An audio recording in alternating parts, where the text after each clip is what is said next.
All right, guys, welcome back to the channel. Got Big Country here, formerly known as, actually my real name's Corey Swanstrom, but everybody calls me Big Country from the racing world, so I just kind of stick with it. For the ones that don't know, no, I didn't name myself Big Country. I got that name from Steve Petty, a well-known tuner across the country. One day we was racing with Steve, and he told the guys I was getting ready to get strapped up, get in the car, and he's like, get Big Country in the car, let's go to the line. So that's how I got my name. But anyways, my real name's Corey Swanstrom, for ones that don't know, but they call me Big Country. So here it is. I got some really good stuff for y'all today. I got hooked up with Nolan out of ISKY and Cam. I called, reached out to him, needed some camshafts for my old trucks for the 460s, the ones I got them cylinder heads for. You know, I got all those bullnose trucks that I'm gonna pump the horsepower up in them. They make right around 225 horsepower. I'm putting the Holley snipers on them, which is, I've already got one on it. I've got another one going on right now, but I kind of pumped the brakes on that one. I had to pull the heads off it because a couple studs were broke because I was putting headers on it. So once I had to pull the heads off, I said, you know what, let's just pump these heads up a little bit. Now the cylinder heads I got coming are all late 60s cylinder heads, early 70s. I got a couple sets of C8s, some C9s, and some Dove heads. I actually have a set of Cobra Jet aluminum heads. I wanted to keep it all Ford OEM stuff. Can you buy Edelbrock heads? Sure. Can you buy AFR heads? Sure. Can you buy Trick Flow heads? Sure.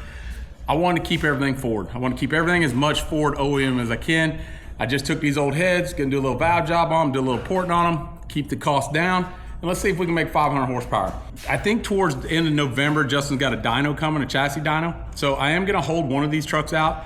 I got another one in today from Idaho. That'll be on another video. I am gonna dyno one that's stock so I can see exactly what it makes on the hub dyno.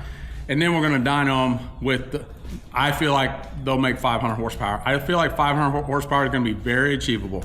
Anyways, I'm gonna unbox some of this stuff. We're gonna look at what Nolan sent me. And then I'm gonna call Nolan. And we're gonna get him on the phone and we're gonna find out why the cam that he chose and the grind that he chose, I told him what I wanted. We're gonna see how he comes up with that. I'm gonna open some of this stuff up, see what we got. I know I got an intake from Holley. All the top end stuff is from ISKY and Cam, and then we're gonna get Nolan on the phone. All right guys, y'all gonna have to cut it down. I'm trying to make an important video over here. I'm just kidding. Man, you couldn't hear a pin drop. Well, they got quiet, didn't they? All right, guys, I'm gonna open some of this stuff up. Here we go. This is from Holley. Oh yeah. Got me a brand new stealth intake. Bad boy right here gonna make some power. I stuck with a dual plane intake. I don't want a race truck. I just want a truck with some power. This intake's basically 1500 to 6500. Basically off idle 6500. Look at this bad boy right here. Y'all need your bad boy intake? Just reach out to Holley. Oh yeah. Now I want y'all to look at those ports right there. Now I'm fixing to show you, I have another one just like it, but it's ported. I'm gonna show you the difference. And this intake will get ported. Here's one that's ported. This is what the cylinder heads will look like when I get the heads back. They'll be port matched to that, same ports. So yeah, the heads are gonna breathe. So I got two intakes. These were on back order, so I ordered two of them because I knew I was gonna need one right behind it. All right, so here we go. This is what we got going on right here. Let's go ahead and open this guy up right now. You know, I don't know what that is. That feels awfully light to be a Camshaft. This is from,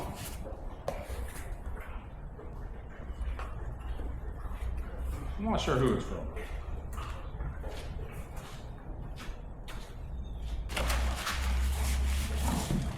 Oh.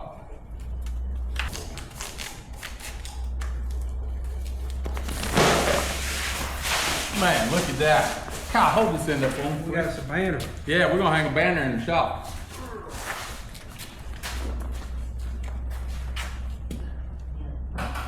Heck yeah. I'm gonna call Nolan out in California. I think they're about 3 hours behind us. I'm gonna call Nolan right now. I'm gonna get him on the phone. And I'm gonna let him tell you about the camshaft selection because I don't know. What I told him is, hey, look, I want it to be very streetable. I wanna have a little bump. This one's gonna be behind a 4-speed, not an automatic, so I ain't gotta worry about a converter. But Basically off rip, off idle to 6,500. The heads are going to flow good. They're going to have bigger valves. They're going to be ported. The intake's going to be ported. I want lots of bottom end torque. I still want it to be like a truck. I don't want to have to turn at 7,000 RPMs to feel power. I want to feel the torque of that 460. What I'm doing is we're not changing the short block. We are going to change the camshaft out. Cam won't be retarded 8 degrees no more like they were when all the pollution set in and Ford had to detune these things. Camshaft will be straight up and down. Better cylinder heads, more fuel going in it. Holley EFI Sniper, only way to go. I don't care what anybody says. I'm sure there's a lot of good EFIs out there. I can't speak on them, but I can speak on a Holley Sniper 2 EFI. It's good. I've even been working on some of the ones for several guys, got them running good. You know, I'm not saying everything has their issues. It's electronics, but I haven't seen anything wrong with the Holley Sniper yet. Anything that I went and worked on and I helped guys with, it's been self-inflicted. I can honestly say that. So I'm over the moon about the Holley Snipers. Couldn't sell me on another product. As far as I'm concerned, your money's well spent on them. So anyways, without further ado, I'm gonna call Nolan on the phone, see if y'all can hear him with his, I'm just gonna play it on the voice on the phone. Hopefully y'all can hear that, and we'll see how it goes. Bear with me. Hello? Hey, Nolan. Hey, how you doing? Good, man, good. You probably have to speak a little bit loud. Actually, you sound good right there where you are. I've got this thing on camera. Okay, cool. So I'm basically I'm opening up the box that ISKY has sent me, you've sent me. Okay. I got camera rolling right now for everybody wants to see what we're putting in these motors, and I just really wanted to talk to you about the cam selection. You know, me and you, we had a conversation. You went back and you decided to build a cam, and then you sent me it. So I'm gonna open up the cam, look at it, look at the cam card, and then I just want you to explain why you chose that camshaft and what design it is, and you know where we're going with this thing.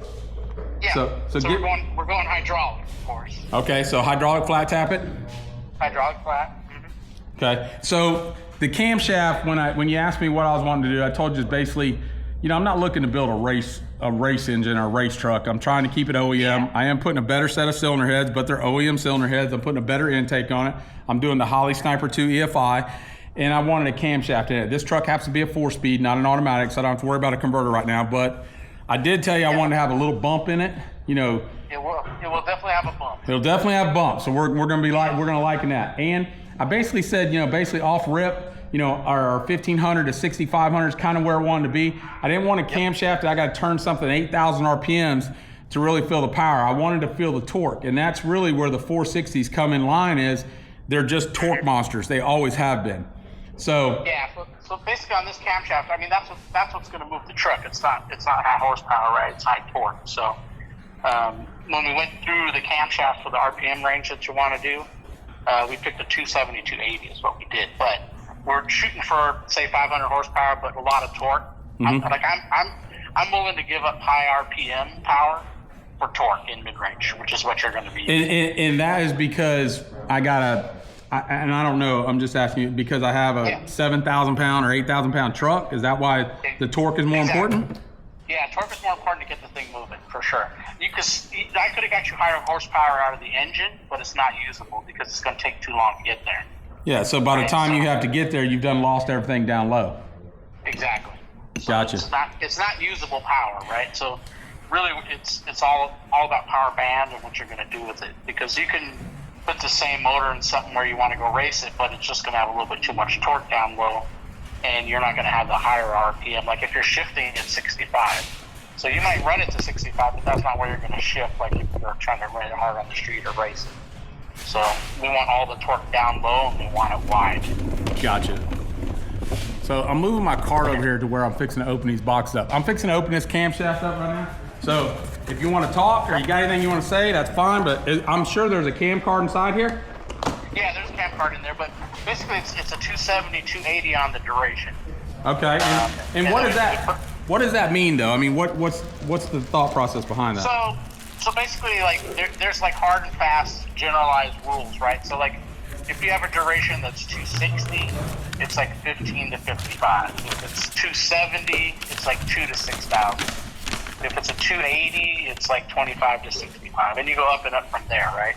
So basically, like if these guys are looking for cams for their truck or RV or their towing or something like yours, If they only want to run to 55, then you should not be going over 265 duration. Okay. Basically is what it is. So if you want to run to 6,000, then you go to the 270. So I remember you was telling me on the lobe center, the 108 would be more choppy, but this one happens to be a 110. Why did you select the 110 over the 108? So 108 is a little more choppy, but it's also a more narrow power band.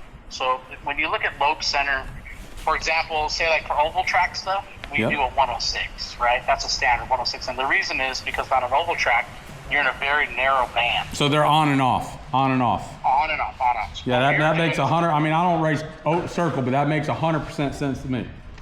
Yep, and then for the street or like a hot street, we want a 108, which gives it torque, but you're not really running high, but it's still a narrower band. With a heavier weight, something like this, that we want it to have a choppy idle, but still a good idle. We want it usable through the whole range. We put on a 110. Got you. So what we did is we could either go a 108 with the smaller camshaft to get the idle you wanted, or we can go with the bigger camshaft and a 110 lobe center and still get the choppiness but a broader band. So that's what we did. It's more drivable on the street, you know what I'm saying? Like if you told me, well, I'm doing a 460 and I'm going to run 15 to 65, but I'm going to do it off-road, then I would have put it on a 108, right?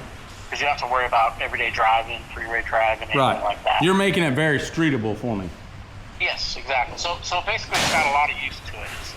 It's a combination of everything. You're not giving up a lot, but you're adding a bunch of stuff into the mix to get what you want. Let me ask you something. Is this a standard grind off the shelf, or is this something that you came up with and picked it and put a part number on it? How is this camshaft designed? So that's one that we do a lot of, so you can order it that way. But we do have them on a 108. We have them on a 106. If you're running a supercharger, like a small supercharger, we'll put it on a 112. If you're doing a little turbo, we'll put it on a 114. So it's all different depending on what your combination. So that's why it pays the call and ask. If a guy was only changing the camshaft, knowing what you know about what I have, the 460s, the 4-speeder automatic, was only going to change the camshaft, wasn't changing the heads, wasn't changing intake, wasn't changing carburetor / EFI, wasn't changing exhaust, merely just a camshaft. Would this be the same camshaft you would recommend, or would you recommend a slightly different one? You'd have to go smaller. Smaller camshaft. You'd be down to the 260 or 270. So is that the camshaft that they reference and say that it's a RV cam? I hear them say RV cam. Is that something like that? No, RV cam is about 2 steps smaller than this. So I'm saying the one, like if they were getting something that didn't have the heads, the intake, is it something reference to like that RV cam? Yeah, you could say RV cam or more torque cam. What does RV cam mean? What is RV? I mean, it's not going in an RV, is it? Yeah, it's a catch-all. Because, for example, I had one of our RV cams in my dually that I towed my race car with. Gotcha. And that was like 262, 264 duration. But it's a little bit too big for an RV, a big RV. You'd want something that has good gas mileage, good torque.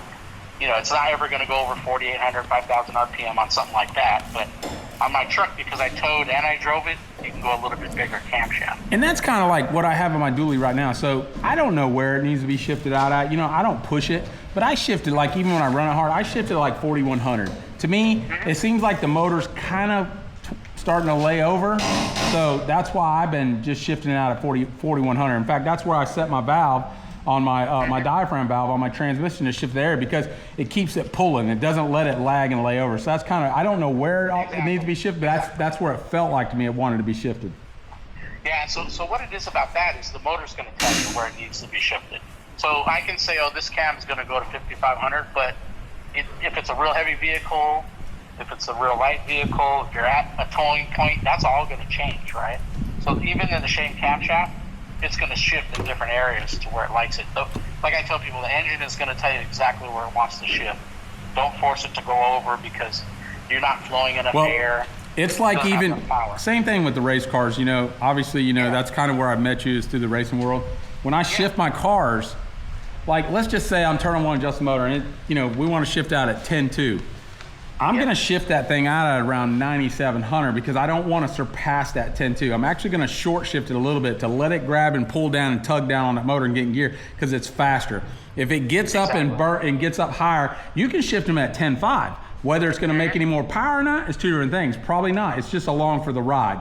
So I will absolutely, on the race cars, I figure out where they got to be, where that motor's going to get up there and hover, and I'll back it up 500 RPMs, because it takes a minute to get them things to go into gear anyway. Even if I tell it to shift, whatever, I'll just use a fictitious number. If I'm telling it to go to the 1-2 shift at 2.5 seconds, well, if I want it pulled down in that next gear, I'm going to shift that thing down around 2.1 to make it go ahead and get in gear and pull the motor down, so I don't get past that threshold of 2.5. Because so the biggest mistake in that in setups that we see is that guys are favoring shifting at a higher RPM, but you're out of your torque band up top. Well, so in other words, like if you watch pro stocks, we want them to shift. The way we set it up is they say, okay, we're running to 10.1.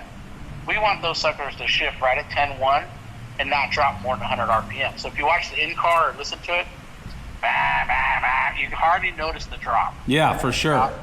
That's because everything is perfect. Like the setup is perfect, the cam is perfect, the flow is perfect in the engine. That high RPM torque, you never lose torque. The worst thing you can do is shift maybe 300 RPM higher because you see a higher horsepower number, but then you've lost the torque, so it drops 500-600 RPM. Correct. You don't make that up. It's too late to make that up. And another thing, like even on Justin's car, so I watch ratios, and probably I shouldn't be talking about this, Justin, to get on me, but I watch the ratio of his transmission. I try not to surpass that ratio. If he's got a whatever, let's just say he's got a 151, 126, 1-to-1. So when I'm going to my 1-2 shift, I watch the ratio on the graph to make sure I do not surpass that 126. Actually, I'm going to shift it out around that, making sure it pulls it down around that 130. And if you watch the G meter, it'll tell you what it's doing. You gotta watch, for me, I watch the G meter all the time. I may not ever get to that ratio of the 126 of that gear. I may not get to the ratio of the 1-to-1, but if you surpass that, you can watch the G meter tank. And when the G meter tanks, you know you're losing power. You're losing ET, you're losing speed. So what happens is, so the way I look at it, since I'm in valve train, and basically we're dealing with air and fuel flow, right? So what happens if you lug it down, you've lost all the velocity that you're trying to push into it, and it backs up, and it almost stalls itself, right? So you don't, it's like you're shutting a valve, basically, right? You never can make that up. It takes a long time for the engine to chug up and get back to where it was running. Yeah. So you want that shift point to be instant while it's still pulling. If you go too far, you've gone too far, and it has 100%, because when I've run his cars, I move all over. That's how you learn stuff. You know what I mean? You can't be always do what everybody else is doing. You gotta get out there and figure stuff out. I mean, I ran his cars last night. I blew one of them up. So, I was trying something. I knocked the blower off at first pass. He's in North Carolina. I'm at home. I wanted to try something. He wanted to try something. We blew it up. It didn't work. We'll go back to the drawing board. He's on the way back now. He's gonna fix his motors. We got a race next week. But that's how you figure stuff out, man. You gotta deepen. You gotta I've found more speed in his cars by doing shit that you're not supposed to do. Doing stuff that you wouldn't think would work. And that's the real truth about it. We slip up on stuff and find something. That's why testing is so important. Like we can do a simulation on a computer. We can do it on the spin trial. Then we can put on the dyno. But you still got to put it on the track, because what happens is if you don't have your wheel speed, right? I don't know if these guys know, but the wheel speed is so important in combination, the reading of that to the G meter. For sure. And then to what the engine is doing as far as it looks down and how it's blowing. That's the combination you're looking for. Well, right? in having said that, if you don't have the wheel speed to the point that you need it at, when you're really going to tug on the motor and pull on, that's what kills the entire run. You have to have that wheel speed up front. Exactly. So anyways, once you're off there, then you can't pick it up with the engine. Not to stop you right here, but tell everybody who you are, where you've been, where you come from, and what you've done for all these years. I should have done that first, but that's okay. I still want everybody to know who you are. Yeah, so I'm Nolan Jamora. I'm the COO of ISKY. So second man in charge. I got one guy above me, Richard, the son. So I've been racing and doing R&D stuff since I was a kid. But my uncle had a shop here in Torrance, and he did the R&D motors for ISKY's tests. So we would build the motor. So like when I was 12, 13, I was building motors, grinding valves by hand, doing flow. So learned to flow a bunch at 13, 14. And after high school, I would do that. And that was my trade-off for him letting me race, buy me cars. So I learned from there. And then when I was in high school, he said, learn math. That's the key to understanding camshafts and all that. So I went to school for computer science and math. At the same time, working in the summers at ISKY, and after school, learning about cams. Because it's like a dark art, right? Very few people are going to teach you about camshafts. And then I learned from Harvey Crane. So I mentored under Ed and Ron here. And then they sent me to Harvey Crane. Harvey Crane headhunted me and said, hey, I'd like to teach you everything I know. And I went and stayed with him for 6 months and then kept going back. And he taught me all about camshafts. He was one of the cam geniuses for sure. Basically, when it comes down to it, nobody's going to bullshit you when it comes to talking about a camshaft. No, and also, I still learn new things every day. I mean, just depending on new head comes out, and I don't think it's going to work, but we flow it and it does work. So it just depends. Right. Like you in this industry, you have to keep learning and learning and learning. Like we came up with the bushing lifter, and nobody said it would work, and now that's what everybody runs. And you got to be willing to put it out. You got to be willing to try something. That's the thing. You can't always keep staying with the old stuff because you're just going to stay in the same spot.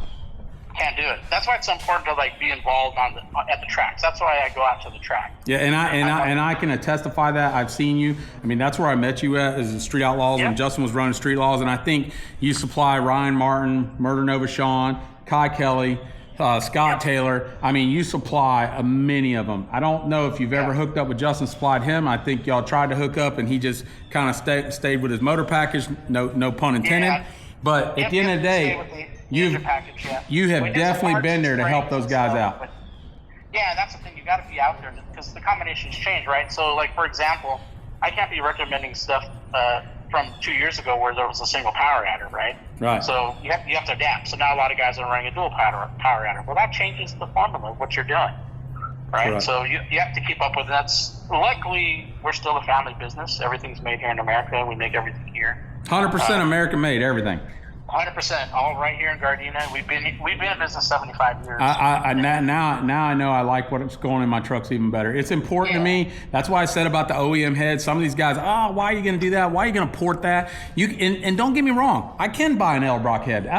They can send them to me. I can get an AFR head. I can get a triple, but it's not an OEM head.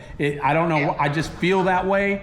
I feel the way that I feel about these old trucks. I just want them all to be Ford. I want them to be OEM. I want them to be American-made product. Exactly. That's what we do. So Ed, he flew bombers in World War II. So his thing is never buying anything foreign. USA made for 75 years ain't going to change. Our stuff's a little more expensive because of that, but we're proud of that. So let's talk a little bit about, man, you sent me all kinds of stuff in here like this. I don't even know what to do. This looks like maybe a seat cutter. I don't have my glasses on. Yeah. So in other words, I gave you the option if you wanted to put a stronger spring on there. Mm-hmm. In our kits, we'll send the seat cutter so you can widen out the seat or cut the valve guide there. But yeah, that's what comes in our whole kits. All the parts you see there. So we got valve flash. We got retainers. This camshaft. Now, I did mention to you. I know these motors have got. They're backed off 8 degrees. This timing chain here, is this straight up or is this still backed off 8 degrees? So that has 0, +4, -4. So you want to put it straight up. Okay. +4, I wouldn't want to do that because I got a whole lot of power going anyway. That would just make it have extremely a lot more torque and would lower the RPM up top, correct? Yeah, if you're going off-roading or something, that's perfect. Big tires, that's perfect. Man, it's like you guys, it's almost like I got a mini machine shop right here. Yeah. Well, you got to make all the parts, man. So I got the springs, I got the lifters, I got one more box. What's inside this box here? Push rods. You guys literally have sent me everything for the top end. So you guys make everything for the top, everything in the valve train. You guys make that? Yeah, we do everything. Wow. Yeah, because basically, so ISKY, we came up in the 50s with the first common kits. Where we understood that, okay, we make fast cams. Like we were selling stuff to NASCAR in the 50s, and there was no springs that anybody made that could handle the camshaft. So we had to start making springs. We had to start doing the retainers. I had to start doing push rods because the base circles would shrink. So it's just, we've always had all the parts. Like you'll see some companies that'll sell a cam, but they don't have anything else, So it's just the way we've always done business. I'm actually taking the springs over to an engine builder tomorrow. I wish I really could say who is porting my heads, but I respect his wishes. he doesn't really want to do that kind of work. He's actually just doing it for me. So I'm truly appreciative. But I wish I could really tell everybody who is really porting those heads right now, because, well, you obviously know, but he's like the shit of the shit. And I get it, I understand it, and I hate it. I always like to give props where props is due, but I'm gonna respect his wishes. I'm not gonna say who's porting those heads, but I know for sure this thing's gonna make crazy power. I already know. He told me, I told him my goal is around 450. He said, Corey, I'm telling you, that motor's gonna make over 500 with no problem. Yeah, because that's the other thing too. Is like I picked this cam because I knew what kind of porting job I was going to get, right? So, and I sent him the cam specs today. He was pumped when he saw the cam specs. He goes, "Man, you got a good camshaft." He goes, "That thing's going to do everything you want to do." That's good. That's good to hear. All right, Nolan. Well, I'm not going to hold you up too much more. I know you're busy. I just wanted to get that out there. There was no point in me talking about this camshaft because I knew that I 100%. It's like when I go to a track, and I tell everybody this. If I go to the starting line, and sometimes I get the track prep guys, they come up and they'll have they're like, "Hey, is the track good? You ready? You want to go down, or you want us to prep it?" The first thing I tell them, I say, "Listen, boss, I'm not a track prep guy. I'm barely a tuner. You tell me if the track's right. You tell me if it's ready, and I'm going to figure out how to go down it." So that's exactly right. Same thing. That's what I believe too. Like I said, you learn something from everybody. Same thing with the camshaft. When I called you, I'm not gonna. And is there a lot of stuff I had in my head? No. I mean, yes, but all I did was basically just tell you what I was wanting to do with it and what I was gonna put in it. And I said, I let you pick it. You figure it out, because that's not my forte. It's not what I do. Yep. I build roads for a living. I dig ditches for a living. I can tell you anything about that. I can tell you about any infrastructure out there. I can tell you about any underground utilities, whether it's 30 foot deep. I can tell you about lift stations that are 40 foot deep. You name it, I've done it my entire life. But racing is just the second thing I've done. I've worked my whole life to race. Now my son does it. I help him with the cars to tune. I absolutely don't work on them. I only work on the computer, and I absolutely don't spend money on race cars. So when I started being in charge, the first thing I did was sell my shop and my 2 race cars and my truck and trailer, because it takes too much time and effort to do it. If you're going to do this job good, you got to sacrifice. I know what you mean. What people don't really understand is, and you've been on the road, them races and what those racers go through. If you don't have the dedication and the devotion to run up front, be competitive, you won't. You can spend all the money you want in the world. Oh no, and you have to know your shit. I mean, you just have to dedicate 24/7. That's all it is. 24/7, 365. There's no break. 100%. All right, Nolan. I'm going to let you get out of here. I'm going to finish a little bit of this video, and then I'm going to put you a video up, and you're going to be in it with this talk, and I hope you're good with that. Yeah, all good, man. You guys Perfect. Take care. All right, man. Thank you very much, Nolan. All right. You got it. All right, bye. Bye-bye. All right, guys. I can't really add too much more to that. I don't want to pull the camshaft out of the box. It's nice and shiny. I don't want to take a chance of dropping it. But yeah, man, what more can I say? ISKY sent me everything for this thing. I'm going to run these parts over to the machine shop tomorrow. The heads are already ported. They're ready to slap valves in. They got a valve job. It looks like they sent a 30 cut valve for a valve to put bigger springs on, but I don't need that. We have the springs that we have here now. They're going to be good enough for this camshaft. I don't need to go no bigger. I'm not trying to twist this thing 8,000 RPMs. Although I don't know how high you can twist the stock valves and the stock rods. I believe back in the day we twist them 7,500 all day long, stock rod bolts. But this thing won't never. I won't never twist this thing over 6,000 RPMs. I'm gonna be honest with you. So 5,500, 6,000 RPMs. I'm gonna go with that. Eventually, we're gonna put it on a hub dyno, and maybe I'll take it to the track and see how she runs. But that's it, guys. Hope I didn't sit there and blob too much, and hopefully y'all enjoyed the content. And again, like, share, and subscribe. Hit that bell notification. We're gonna get this thing going. Every time I do work on these trucks, what we improve, whatever we do, I'm gonna show you guys that. I got a 97 sitting here on the rack right now, an OBS, and we're actually gonna put some headers on this thing, put an exhaust on it. Kyle over here has been working on that thing. Y'all, everybody knows Kyle. He worked with us for a long time. He's over here helping me with this truck. He just put some shocks on it, had a little bit of rust. He descaled that thing. I'm gonna spray all the underneath of this frame, get this one tightened up. We just put some Bilstein shocks on this thing. I had a little bit of a miss in it. We found a plug wire that wasn't clamping onto the spark plug. I truly believe that was a problem. Kyle had to put some new brake lines on this thing on the back. But yeah, man, Kyle's fixing to make a run to Louisiana, pick up the Mustang from the chassis shop. Justin and them are on the way back to North Carolina. They tested last night. blew prenup up, so they got to fix that motor. I think they're going to freshen up the green car one more time, put some new rings in it, and then they got to service the motor in the Mustang. But yeah, we're gonna get all that taken care of, and then we got a race next weekend in North Carolina. Justin's putting on his own race. He's not driving. He has hired drivers, so he can focus on running his race. It's a business. Look at that, Kyle got her all cleaned up. I can't wait to spray this thing down. This thing's gonna look great. Putting a new exhaust on it, Flowmaster mufflers, getting rid of the catalytic converter. Gonna put some headers on it. And then I told Kyle, I mean, honestly, I think we're gonna snatch the intake off this thing. We're gonna slide a camshaft up in this boy. This is a very, very nice truck, guys. When I tell you that truck's nice. We're gonna put a little cam in it. I doubt I'll change the heads on it, but you never know. Sometimes I do some crazy shit. Till then, like I said, like, share, subscribe, hit that bell notification. Let's grow this thing. I need to get my subscribers up to 15,000. Justin said I would never get this YouTube channel to grow. I'm gonna prove him wrong. I'll see y'all next time.